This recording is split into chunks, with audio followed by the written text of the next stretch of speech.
अब हम जो है एक श्लोक भी सुनाते हैं, ये गीता का, भगवान कृष्ण का। चलो तो हम भगवान कृष्ण का ध्यान करते हैं। ओम कृष्णाय नमः, ओम वासुदेवाय नमः, ओम परमात्मने नमः, ओम राधा वल्लभाय नमः, ओम गोविंदाय नमो नमः। मैं कृष्ण भगवान राधा रानी को कोट कोट प्रणाम करती हूँ और उनकी स्तुति और वंदना करती हूँ, और संसार के जितने हैं सबको जय श्री कृष्णा और राधे राधे। तो चलते हैं, भगवान कृष्ण के धाम चलते हैं। देखो, हमेशा ध्यान रखना चाहिए कि हमें जो कुछ भी काम करना है वो हमें अपने प्रेम से और भाव से करना चाहिए। चूँकि हम जो भी कार्य करते हैं तो हम ऐसे नहीं करते हैं कि जिसमें कोई परेशानी हो, और मतलब या हम जो है अपने ऐसे ऊपरले मन से हम जो कार्य कर रहे हैं, या हमको कोई किसी कार्य को करने में वजन लग रहा, ऐसे नहीं करना चाहिए। जो तुमको कार्य अच्छा लगता है, जिसमें तुम्हारी रुचि है, पढ़ने में रुचि है या किसी कला में रुचि, कला में रुचि मेरी भी बहुत है, ये कला बनाना, ये सब जो है, ये चित्र बनाना, ये बहुत है, लेकिन मेरे पास इतना टाइम नहीं है कि मैं ये सब कर सकूं। जो है ये बचपन से ही है मेरा जो है। और लेकिन अगर पढ़ने में है, अध्ययन में है, कथा सुनाने में है, कथा सुनने में है, पूजा पाठ में है, किसमें तुम्हारी रुचि ज़्यादा है, ये देखो, ये है सब धर्म के कार्य, सब भगवान के कार्य। तुम्हारी रुचि किसमें है, जिसमें तुम्हारी रुचि है और जिसमें तुम्हारा मन लगता है, उसको तुम्हें उस कार्य को करना चाहिए। चूँकि हम जो उस कार्य को करते हैं और भगवान को समर्पण करके करना चाहिए। अगर जो भी कुछ भी काम कर रहे हो तो पहले भगवान को समर्पण कर दो, क्योंकि जो तुम भगवान को समर्पण कर दोगे तो वहाँ तुम्हारी जो कमियाँ होंगी वो कमियाँ की पूर्ति भगवान कर देते हैं। चाहे कृष्ण हो, चाहे शिव हो, चाहे विष्णु हो, चाहे माँ हो, चाहे हनुमान जी हो, वो तुम्हारे कार्य में कहते हैं कि हम हवन करते हैं, आहुति देते हैं, और हम मंत्र जाप पढ़ पढ़ के जब आहुति देते हैं तो कभी कभी क्या होता है कि हमारी जो अज्ञानी या हवन नहीं उठता है, तो इसका मतलब ये सोच लेना चाहिए कि अभी शायद भगवान अपना भोग प्रसाद नहीं ले रहे हैं, कोई त्रुटियाँ हो गई है, या कुछ ये मंत्र के जाप में या फिर कुछ छूट गया है, या फिर भगवान नहीं ले रहे हैं। तो हमें क्यों नहीं ले रहे हैं कि अगर जो कार्य करने को तुम बैठे हो, कुछ चाहे पूजा कर रहे हो, चाहे कुछ भी कर रहे हो, तो पहले भगवान का ध्यान करो और स्मरण करो उनका, और स्मरण करो उनका, करने के बाद उनका आह्वान करो और उनका जो समर्पण कर दो, ये हम पूजा करने जा रहे हैं, हमारी पूजा को स्वीकार करना, अगर कोई गलती है जाए तो माफ़ कर देना। ये पहले उनको जो कह के जो कार्य करने हैं वो सब कह के करना चाहिए, उनसे उनकी आज्ञा के अनुसार करना चाहिए, अपने मन के अनुसार नहीं चलना चाहिए। जो तुम अपने मन से करोगे तो कहीं नहीं पहुंचोगे। तो हमें ये सब करना चाहिए।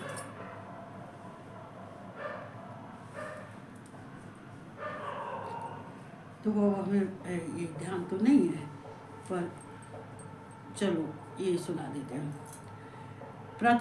प्रत्नाध्यात्मानस्त योगी संसद किलवस है, अनेक जन्म संसिद स्थितो यात पराम गतिम। देखो, जन्म संसिद्ध स्थितो, अनेक जन्म संसिद्ध स्थितो। देखो यहाँ कितनी अच्छी बात कही है। वैसे मैं यहाँ पर नहीं थी, मैं आगे कही थी, पर अब चलो जो निकल आया मैं उसी को सुना देती हूँ।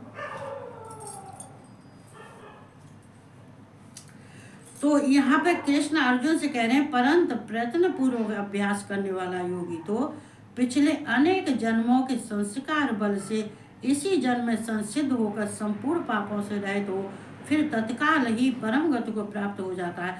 तो यहाँ जो कुछ भी चल रहा है, भगवान शिव ये योग सिद्ध और योग भ्रष्ट, इसी के ऊपर जो है कि ये कहाँ इनको जन्म लेना चाहिए, योगियों को कहाँ जन्म लेना चाहिए?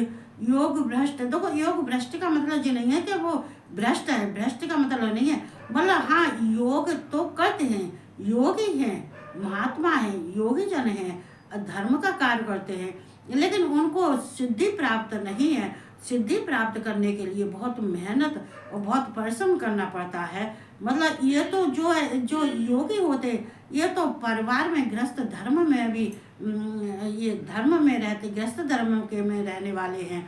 ये गृहस्थ धर्म में रह के चूँकि योगी हैं, ये घर के अंदर योग अभ्यास करते हैं, ध्यान करते हैं, भगवान का कृष्ण का स्मरण करते हैं, ध्यान करते हैं, और जितने पुण्य के कार्य हैं वो सब पुण्य के कार्य करते हैं। ये वेदों का पठन पाठन भी करते हैं, ये यज्ञ हवन भी सब कुछ करते हैं, सब कुछ करते हैं, लेकिन गृहस्थ आश्रम में रहते हैं। लेकिन जो योगी सिद्ध होता है, सिद्ध योगी होता है, वो गृहस्थ आश्रम में जन्म तो लेता है, जन्म लेने के बाद में फिर उस गृहस्थ धर्म को छोड़ देता है, ये गृहस्थी में नहीं पड़ता है। जैसे हमारे गुरु जी थे, वो जो है 5 साल के निकल आए थे, फिर वो गृहस्थ आश्रम उनने नहीं बसाया था, ना ही शादी की, नहीं माता पिता के पास रही, न किसी परिवार में रहे थे। उन्होंने परिवार में ही 5 वर्ष के ही साल के थे तभी उन्होंने श्राद्ध सब पर डाल दिया था और गुरुकुल में पढ़े थे। उसके बाद में गुरु पद प्राप्त हो गया था। तो यहाँ पद प्राप्त करने के लिए हमें भगवान शिव का, भगवान कृष्ण का अध्ययन करने के लिए, प्राप्ति के लिए जो योगी सिद्ध योगी होते हैं वो ये सब जन्म तो लेते हैं, जन्म लेने के बाद में गृहस्थ आश्रम में नहीं रहते हैं।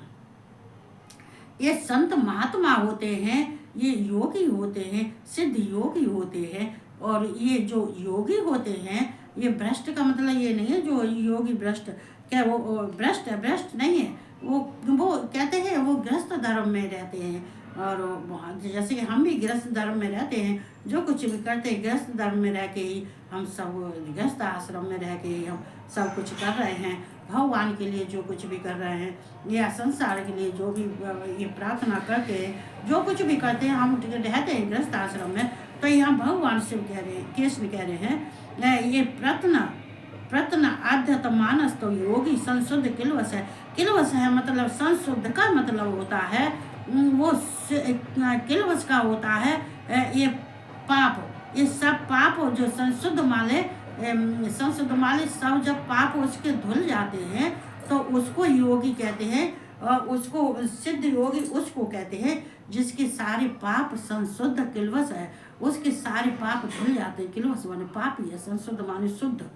जब वो सब प्रकार से शुद्ध हो जाता है, सब उसके पाप धुल जाते हैं। प्रयत्न अध्यतम मानस, तो ये प्रयत्न का मतलब अभ्यास। तो इस तरह से कह रहे, परंतु प्रयत्न पूर्व अभ्यास करने वाला योगी तो पिछले अनेक जन्मों के संसार के बल से, मतलब यहाँ क्या है कि जो प्रयत्न करता है, ये प्रयत्न अध्यतम मानस, तो जो मनुष्य ये प्रयत्न करता है, और ये प्रयत्न का मतलब ये नहीं है ये अभ्यास करता है, प्रयत्न करता है, ये जैसे पूर्व जन्म में है।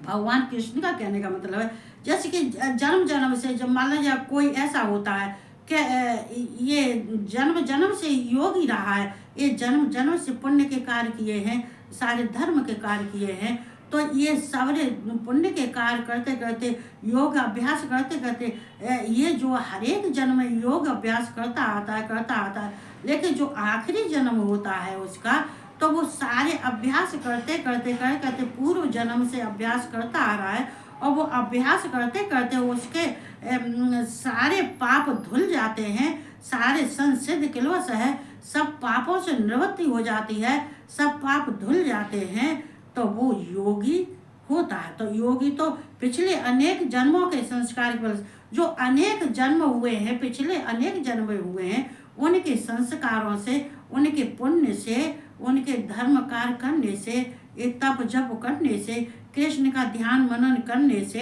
ये जो है इस जन्म में आके आखिरी जन्म जो उसका मिलता है, इसी जन्म में संसिद्ध होकर मतलब सिद्ध हो जाता है, होकर संपूर्ण पापों से रहित हो, फिर तत्काल ही परम गति को प्राप्त हो जाता है।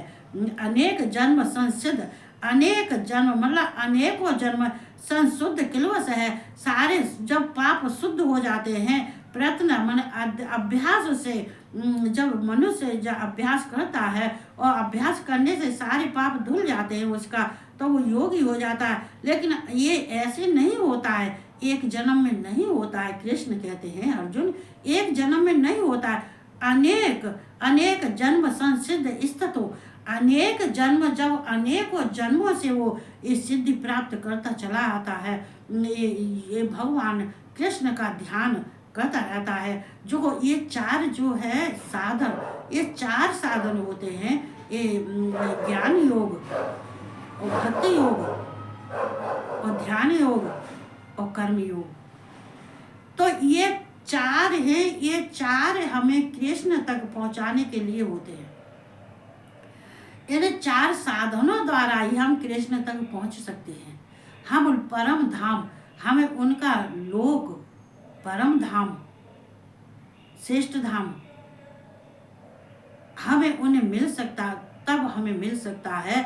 और जो है, और तब भगवान की प्राप्ति होती है जब हम अनेक जन्मों से ये सिद्धि करते करते चले आते हैं। जैसे मान लीजिए हम हैं, हमारे गुरु जी क्या देते हैं कि ये तुम तो जो है ये इतने तुम्हारे जन्म हो चुके हैं, हर एक जन्मों में तुम ये योग साधना तुमने की है, हर एक जन्मों में तुमने ये कृष्ण की शिव भक्ति और कृष्ण की भक्ति ये तुम ये करते आई हो, ये तप तपस्या तुम अनेकों जन्मों से, हर जन्म में तुम्हारी तपस्या होती। लेकिन ये आखिरी जन्म है, इस आखिरी जन्म को मत गमाओ, मत झाड़ू पोछा में लगो, मत ये घर के कामों में मत लगो। एक ही आखिरी जन्म है, ये आखिरी जन्म में ये जितनी कोशिश कर सको सब कोशिश करो, अपना सुख मत देखो। भाव हमारे गुरु जी कहते थे, ना ही सुख देखो ना ही आराम देखो, ये सब छोड़ो, ये संसार सारे कार्य छोड़ो और भगवान में ये उनके ध्यान में लग जाओ और उनके तप में लग जाओ और तपस्या करो। क्योंकि तुम्हारा आखिरी जन्म है इसमें, तो भगवान ने हमारी वैसे ही बुद्धि कर दी, वैसी हमारी स्थिति कर दी, वो वहीं पर ला के हमें गुरु हैं, हमारे भगवान हैं, हमारी माँ जगदम्बा है, हनुमान जी है, राम जी है, सब ने हमने उसी जगह पे ला के हमें छोड़ दिया है कि इस जन्म में तुझे कोई किसी की ना ही चर्चा, ना ही किसी से कुछ लेना देना, कुछ भी नहीं, केवल अपना कर्तव्य कर, कर्तव्य से पीछे मत हट। लोग हर एक इंसान को कर्तव्य से पीछे नहीं हटना चाहिए, कर्तव्य जरूर, चूंकि ये कर्तव्य ही तो ये तो कृष्ण भगवान गीता में कहते हैं अर्जुन, ये कर्म ही है, तेरे लिए कर्म ही श्रेष्ठ है, तू कर्म कर। वैसे चार हैं, कर्म योग, भक्ति योग, ध्यान योग। तो ये जो है ज्ञान योग, तो ये सब है, लेकिन सबसे श्रेष्ठ अर्जुन तेरे लिए सबसे श्रेष्ठ कर्म योग है। तू कर्म कर, कर्म से ही तुझे सब कुछ प्राप्त हो जाएगा। तो यहाँ हमें जो है कर्म, हमें पहले अपने कर्म ऐसे करने चाहिए कि हमारे सामने मालूम पड़े कि हमारे सामने ये ग्रह हैं, ये नक्षत्र हैं, ये हमारे संकट हैं, ये चुनौती हैं, ये सारे लज्जित हो जाए। क्योंकि ये भक्ति एक ऐसी होती है, कर्म वो होते हैं कि हमारी भाग्य हम लिखने वाले स्वयं हो जाते हैं। जब हमारे कर्म अच्छे हैं, भगवान कह देते हैं अब अपना भाग्य अपने आप लिख, तुझे क्या चाहिए ये तू लिख।